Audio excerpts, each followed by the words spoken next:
Cease fire का ऐलान हुआ और उसके बाद एयर स्पेस जो खुलने लगा है। ये मिडिल ईस्ट की तस्वीरें आपके सामने हैं। देखिए किस तरीके से मिडिल ईस्ट का एयर स्पेस अब खुल रहा है।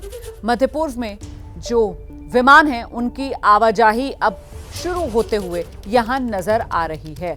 तो विमानों ने उड़ान भरनी शुरू कर दी है। मिडिल ईस्ट का जो एयर स्पेस है अब वो खुल रहा है।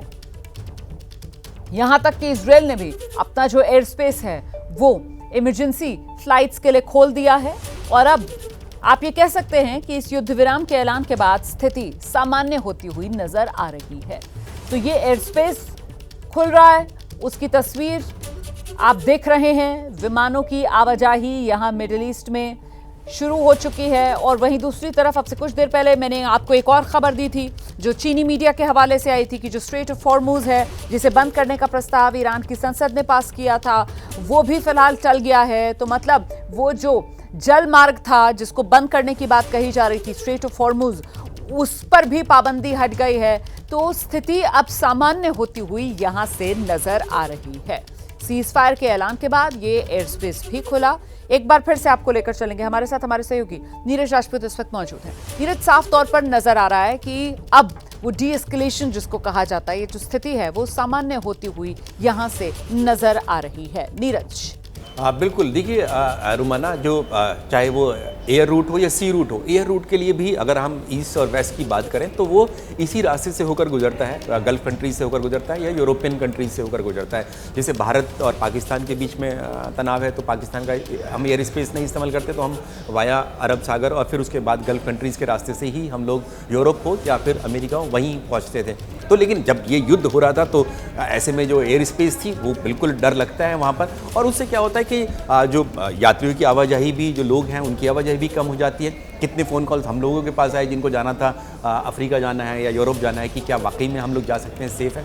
तो वो अब रास्ता खुल गया क्योंकि अब सीज़ फायर हो चुका है। दोनों देश मान चुके हैं, इजराइल भी मान चुका है और ईरान भी मान चुका है और अमेरिका भी मान चुका है। अमेरिका ने तो शुरुआत ही की, पहल की इसकी। और साथ ही जो स्ट्रेट ऑफ हॉर्मुज था, क्योंकि ईरान ने ये ऐलान कर दिया था कि वो स्ट्रेट ऑफ हॉर्मुज को बंद कर देगा, नेवल ब्लॉकेड कर देगा। क्योंकि रुमाना ये मानकर चलिए कि गल्फ कंट्रीज़ में ईरान, भले ही आपने उस पर इतनी सैंक्शंस लगा रहा है कि फिर भी एक स्ट्रॉन्ग कंट्री है वहाँ पर मिडिल ईस्ट में।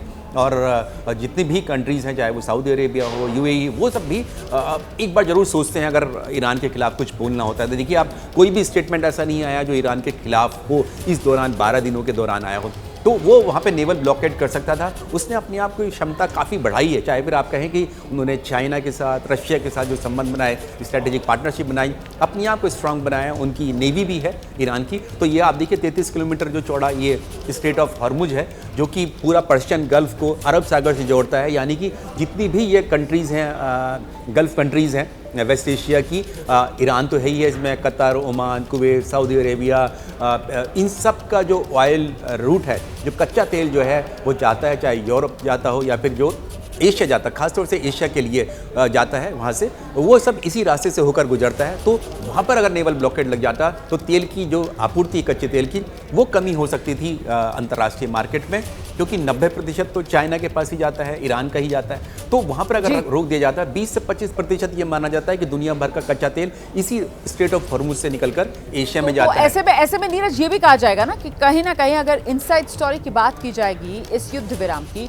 तो उसमें प्लेयर्स जो हैं वो अन्य जो बड़े देश हैं वो भी कहीं ना कहीं शामिल नजर आएंगे, क्योंकि कोई भी नहीं चाह रहा था कि इस तरीके से तनाव बढ़े, कोई भी नहीं चाह रहा था कि स्ट्रेट ऑफ हॉर्मुज जो हो वो बंद हो और पूरी दुनिया की जो अर्थव्यवस्था है उसमें उथल पुथल मचे। नीरज। हाँ बिल्कुल, क्योंकि 20 से 25% अगर ऑयल रूट यहाँ से निकल के जा रहा है स्ट्रेट ऑफ हॉर्मुज से, अगर वो रुक जाता, चाहे अगर 2-3 दिन भी रुक जाता तो बहुत बड़ा नुकसान हो सकता था और किल्लत हो सकती थी, इस कच्चे तेल की हो सकती थी। और उससे ये होता है कि कच्चे तेल के दाम बढ़ जाते, ऑयल के, हम लोगों फ्यूल के दाम भी बढ़ जाते, पूरी दुनिया में बढ़ जाते, और उसके साथ ही इन्फ्लेशन यानी महंगाई का खर्चा भी हो जाता है। क्योंकि अगर तेल महंगा हो रहा है तो बाकी सारी चीज़ें भी, जो जितनी भी जुड़ी हुई चीज़ें हैं, लॉजिस्टिक्स हैं या और भी चीज़ें हैं, उन सब की भी जो प्राइस जो थे वो बढ़ सकते थे। दुनिया भर में ये अर्थव्यवस्थाओं के लिए बहुत दिक्कतें आ सकती थी। तो ये स्ट्रेट ऑफ हॉर्मुज, और इसीलिए आपने देखा होगा कि कल अमेरिका ने चाइना से कहा, जो एक दूसरे के राइवल हैं, और ईरान को वो कह रहे हैं कि आप ईरान को मनाइए, क्योंकि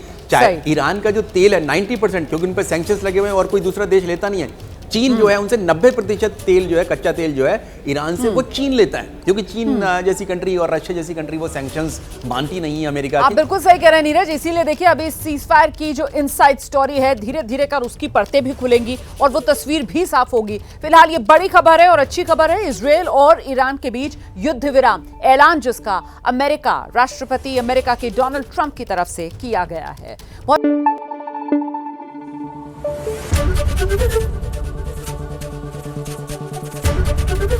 एबीपी न्यूज आपको रखे आगे।